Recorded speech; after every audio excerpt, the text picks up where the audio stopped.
तो एक उजेला पक्ष रहता है, एक अंधेरा पक्ष रहता है। तो ये चंद्रमा की गति रहती है, शुक्ल पक्ष और कृष्ण पक्ष। और ये जो सूर्य भगवान की गति है, ये दो गति होती है। एक होता है दक्षिणायन और एक होता है उत्तरायण। ये दो दिशाओं में चलते हैं।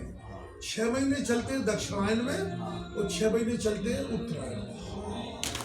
ये पूर्व से जब दक्षिण की तरफ गति होती है तो दक्षिणायन होता है। अभी जो उत्तरायण आज से हो गया उत्तरायण, आज से उत्तरायण होगा, तो मगर अब दक्षिणायन वापस कब से लगेगा?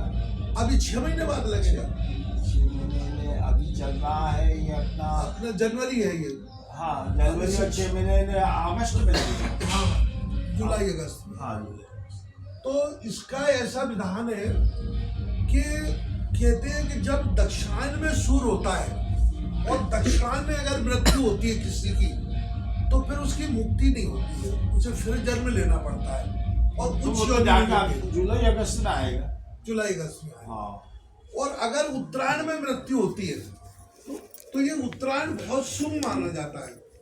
तो उत्तरायण में जब मृत्यु होती है तो व्यक्ति या तो उच्चलोक में जाता है और या फिर जो है वो जन्म मरण का जो उसका फंदा है वो कट जाता है। इसलिए सारे महापुरुष और जो जानकार भक्त लोग हैं, पंडित लोग हैं, ज्ञानी लोग हैं, वो ये प्रयास करते हैं कि उनकी जो मृत्यु हो वो इसमें उत्तरायण में। इसमें कथा आती है महाभारत में कि गंगा जी के और राजा शांतनु के पुत्र हुए भीष्मपितामह। भीष्मपितामह का नाम सुना होगा? हाँ। बहुत बड़े तपस्वी हुए और धनुर्विद्या के आचार्य। तो वो महाभारत किस पीरियड में हुआ था? बारिश के वक्त हुआ कि बारिश के बाद हुआ? महाभारत हुआ दक्षिणायन में, वही तो बता रहे कथा।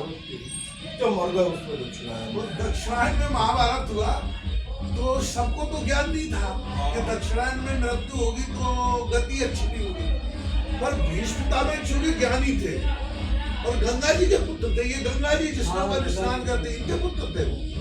तो भीष्मपितामह को ये मालूम था कि इसमें अगर मैंने देह छोड़ दी तो मेरी मुक्ति नहीं होगी।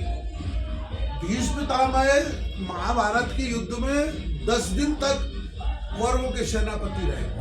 10वें दिन उनकी मृत्यु हुई धृतराष्ट्र के हाथ से और उन्हें अपनी मृत्यु खुद बता दी कि मृत्यु मेरी ऐसे होगी कि पांडवों की सेना में एक शिखंडी नाम का एक योद्धा है और वो शिखंडी पिछले जन्म में स्त्री था और अम्बा था। और इस जन्म में अब उसका भी क्या हुआ अम्बा का कि इन्हें अम्बे और अंबालिका